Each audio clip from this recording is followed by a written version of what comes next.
actualidad geopolítica con la mirada puesta en Berlín, nuevo epicentro de las conversaciones hacia una paz en Ucrania. Unas conversaciones que han abierto una ventana que el propio canciller alemán Friedrich Merz ha calificado como la más importante desde el estallido de la guerra en 2022. Alemania se ha mostrado optimista.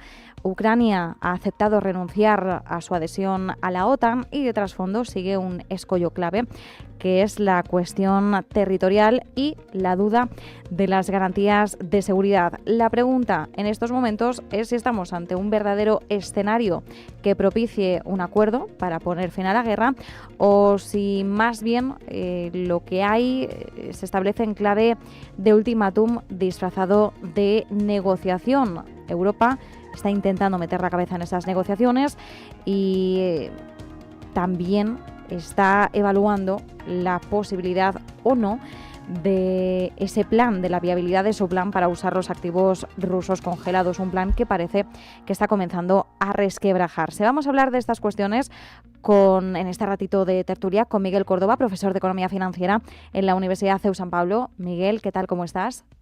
Hola Marta, encantado de estar con vosotros. Muchísimas gracias por acompañarnos. Gracias también a Gonzalo Gómez de la Calle, Associate Manager en VIP Consulting, profesor de Economía en la Universidad Pontificia de Comillas. Muy buenas tardes, Gonzalo. Muy buenas tardes, Marta, ¿qué tal? Muchísimas gracias a ambos por acompañarnos. Y bueno, Miguel, en este caso en el que, como decimos, la mirada se está centrando tanto en estas dos jornadas consecutivas en Berlín de conversaciones, ¿esto marca un punto de inflexión real? ¿Hasta qué punto estamos más cerca de un alto el fuego? Alto el fuego se está mencionando mucho. Friedrich Merz ha hablado de esa posibilidad de cara al 25 de diciembre y luego una extensión. ¿Realmente ves que estemos cerca de ese escenario o más bien hablaríamos de una pausa técnica? Yo sinceramente creo que no, que Europa evidentemente se ha quedado fuera de las conversaciones, no tiene protagonismo que lo han acaparado completamente Trump y Putin. Entonces, bueno, pues es una forma de intentar meter la cabeza, pero es que se lo hacen con Zelensky para intentar decir que estamos contigo y estas cosas. Mira, yo creo que hay tres cosas que son un hecho y que yo creo que todo el mundo asumíamos ya desde hace tiempo. La primera es que, obviamente, Crimea va a ser rusa, eso está más claro que el agua. La segunda, bueno, pues es que no va a entrar en la OTAN Ucrania porque Rusia lo considera como una amenaza a sus intereses y eso yo creo que también el tema está más o menos asumido. Y luego que Ucrania sí se le va a permitir entrar a la Unión Europea porque al fin y al cabo es un tema más económico y eso, bueno, pues no le importa mucho a Vladimir Putin. Por lo tanto, esas tres cosas que son precisamente las que dicen, no, estamos acordando esto, bueno, pues no estás acordando nada. Entre otras cosas porque lo que verdaderamente hay que hablar es el tema territorial en el Donbass. Entonces, claro, de eso parece que es tabú. No quieren entrar en ello. Rusia a cada día avanza un poco más. Ahora ya quiere que se retiren de Donetsk y que se queden con ella. Lo de la central de Zaporilla, yo creo que ya veremos qué pasa con ella, porque es una de las dos grandes centrales ucranianas y evidentemente el tema energético está en cuestión, ¿no? Yo creo que la frontera del Dnieper podría ser razonable, pero Putin cada vez pide más porque se ve más fuerte y a Zelensky cada vez se le ve menos fuerte. Entonces, yo sinceramente creo que estas conversaciones entre Zelensky y Merz y Macron y tal, pues bueno, pues se quedan muy bien de cara a la galería, pero realmente donde se está negociando el tema es entre Rusia y Estados Unidos. Y mientras que no se diga, hemos llegado a un acuerdo entre ellos, sin contar con Zelensky, de que, pues eso, el río Dnieper o el Donbass entero o lo que sea, y Zelensky toma, estos son lentejas y ya está, y no hay más, hasta que llegue eso, yo creo que no va a haber tregua, ni va a haber paz, ni va a haber nada. Y está claro que Ucrania es el eslabón débil y que, bueno, pues desgraciadamente pues van a tener que tragar por conseguir la paz. Ujú. Bueno, me ha gustado, Miguel, porque recuerdo perfectamente que ya en una ocasión dijiste lo de las lentejas, ¿no? Si te Sí. gustan o si no te gustan, esto es lo que va a haber y en este caso no hay opción de dejarlas, ¿no? Que siempre se suele decir, si no te gustan las dejas, no. En este caso parece que no tendría Ucrania esa alternativa. Por cierto, es otro tema del que también podríamos hablar, pero es que si no acotamos un poco no nos da tiempo. Sí que es cierto que también se vuelve a hablar con mayor peso de la probabilidad de unas elecciones en unos 3 meses aproximadamente en Ucrania. Es decir, que también podríamos tener a Zelensky fuera del foco próximamente. Eso sí, también esto está supeditado a esas garantías de seguridad. Es a lo que se supedita también la condición de renuncia de adhesión a la OTAN, pero hay una cuestión importante. Miguel, nos decías, bueno, Ucrania no entrará en la OTAN, sí, parece que va a entrar en la Unión Europea, Crimea será rusa. ¿Qué pasa con el Donbass? Parece que Estados Unidos está presionando para que dentro de lo que es Donbass, que tendríamos Donetsk y Lugansk, al menos Donetsk se ceda a la parte rusa. Gonzalo, no sé hasta qué punto, porque esto no es una confirmación oficial, son filtraciones que se están, de las que se están haciendo eco algunos medios de comunicación. Sabemos que Estados Unidos en otras ocasiones ha ejercido, más que un papel de mediador, un papel de presionador. Entonces, esa cesión territorial que pone sobre la mesa para Ucrania, no sé hasta qué punto tenemos que hablar más bien de un ultimátum encubierto y no de una propuesta de paz, si es una imposición directa de Donald Trump y hasta qué punto sería algo a lo que Ucrania estaría dispuesta, porque por el momento se habla más bien de congelación de fronteras y no de cesión de territorios. Bueno, yo creo que está claro cuál es el objetivo de Donald Trump, que es al final dejar de malgastar recursos en Europa y Ujú. centrarlos en China. Recordemos que es su principal preocupación y estrategia, y al mismo tiempo quiere hacer una cosa que ya se hizo, ya lo hicieron los estadounidenses con el secretario de Estado Henry Kissinger y Nixon, que fue alejar en su día a China y a Rusia como los dos grandes aliados comunistas. Y es que no nos olvidemos, China está utilizando y se está favoreciendo de los recursos energéticos rusos a unos precios bajísimos. Al día de hoy, Rusia tiene la mayor parte de su petróleo está fondeado en aguas y se exporta mucho petróleo, pero no consigue que los países consigan, digamos, aceptar dicho petróleo, y está en una situación económica muy débil. Siempre lo he Ujú. dicho, Sí. Rusia no puede plantear una guerra a largo plazo, y Estados Unidos está haciendo, pero al mismo tiempo, ojo, esto es contraproducente, quiero decir.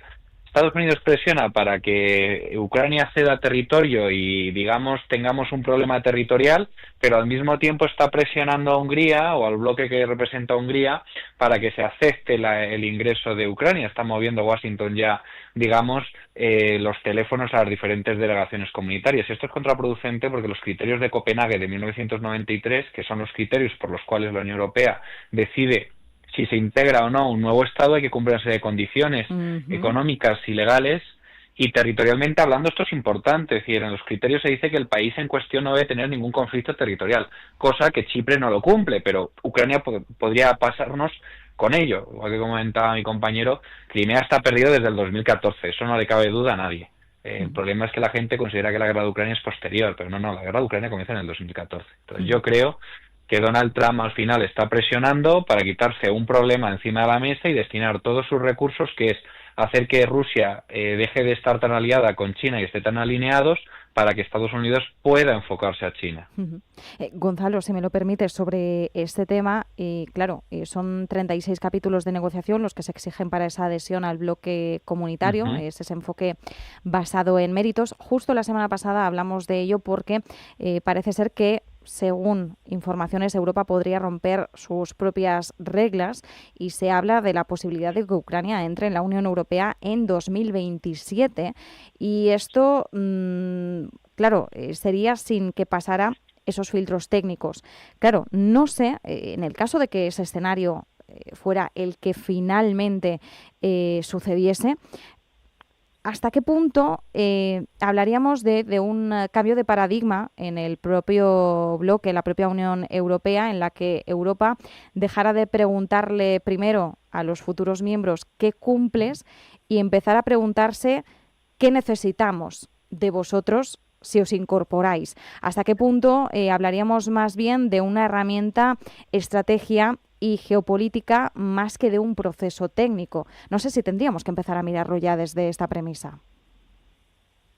Lo que planteas es una cosa que creo que se ha planteado en Bruselas, y es al final queremos asegurarnos las tierras negras, Sí. son tierras muy, muy productivas a nivel agrícola de Ucrania, y al mismo tiempo asegurarnos ese granero ucraniano de cara a posibilidades o posibles problemas de abastecimiento en un futuro de una cuestión tan sencilla como es el suministro alimenticio en Europa. Por tanto, yo creo que Europa está virando hacia esa situación más geoestratégica, y si me apuras, más de un artículo y paper anunciaban la posibilidad o las negociaciones o el hipotético caso de que Canadá pudiese incorporarse al bloque europeo.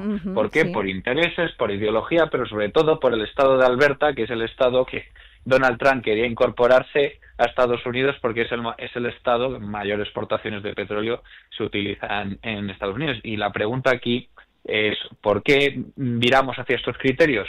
Porque estamos cambiando el orden internacional en un mundo multipolar, donde los recursos energéticos, recursos alimenticios, tierras, agua, minerales, cuestiones que son críticas para el desarrollo económico y social, van a estar en el punto de mira de todos los estados.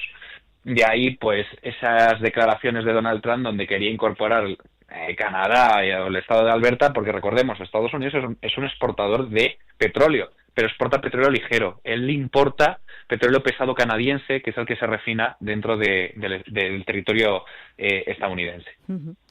Por cierto, en medio de todo esto, Miguel, y siguiendo con el foco también en Europa, mucho hemos hablado en las últimas semanas de la probabilidad de que la Unión Europea utilice esos activos rusos congelados. Hablamos de algo más de 200.000 millones en activos, en torno a 180, 190.000, si ahora no me fallan las cifras, las tiene la entidad belga Euroclear. Es una propuesta en la de utilizar estos activos rusos congelados que cuenta con el veto belga por temor a represalias, pero Francia también se ha unido a Bélgica en sus dudas. Ya sabemos que también cuenta con el veto de Hungría, una propuesta que podría no salir adelante, y de hecho en palabras de la propia Kaja Kallas hemos podido ver esa duda por parte de la alta representante de Asuntos Exteriores del bloque.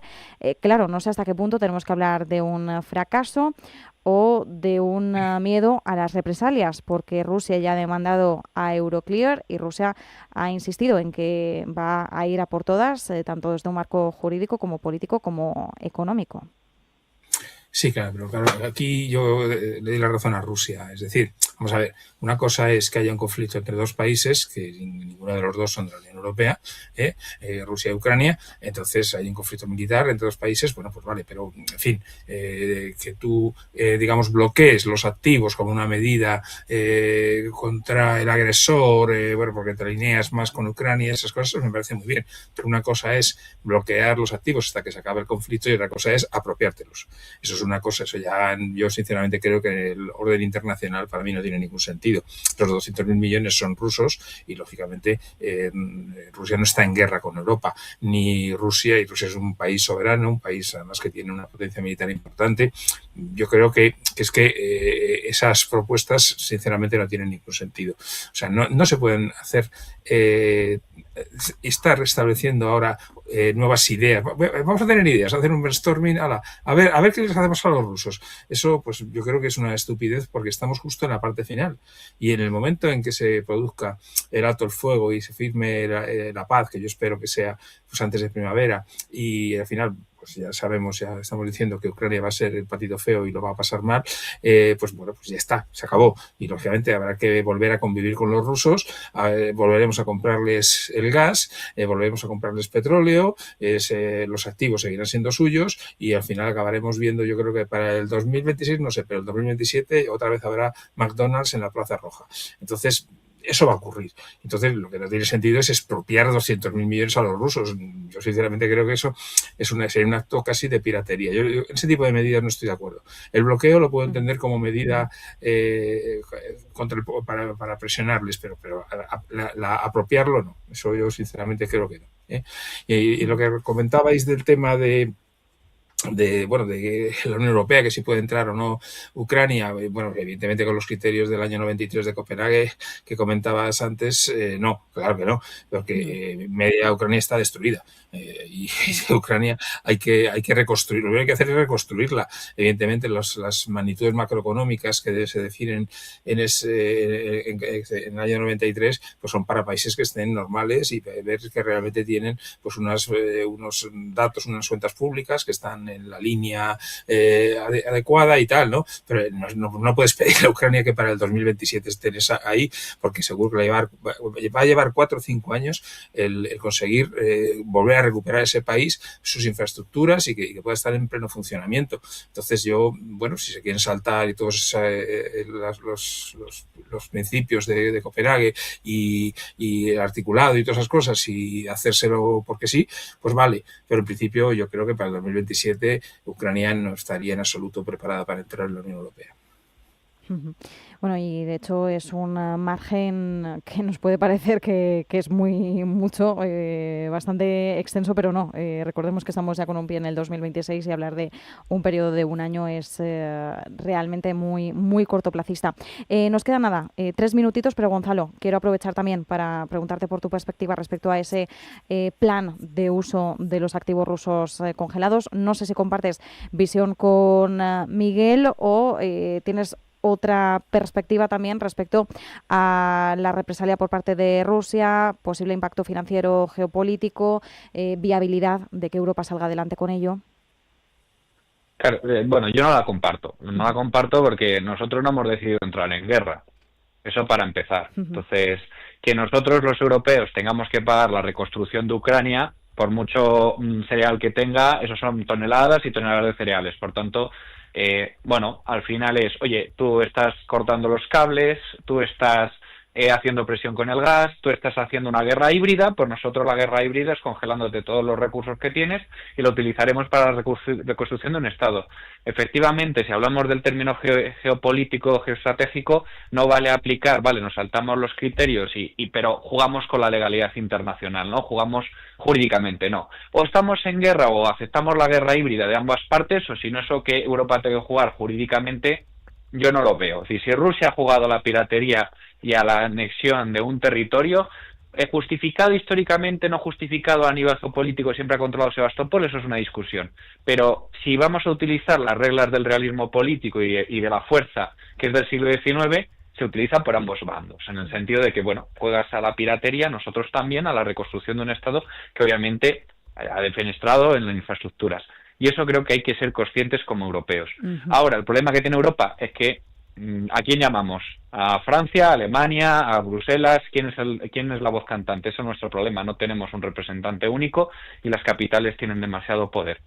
No quiero decir que sea pro federalismo o ceder más soberanía, sino que es cierto que somos más lentos. Ya, eso es verdad. Y la falta de una voz única, Gonzalo, es uno de los principales lastres de la Unión Europea. Lo hemos comentado en distintas ocasiones, incluso cuando Donald Trump llegaba a la Casa Blanca decíamos, bueno, y cuando Trump quiere hablar con Europa, ¿a quién va a llamar, no? ¿Quién llama? ¿El presidente de los Estados Unidos?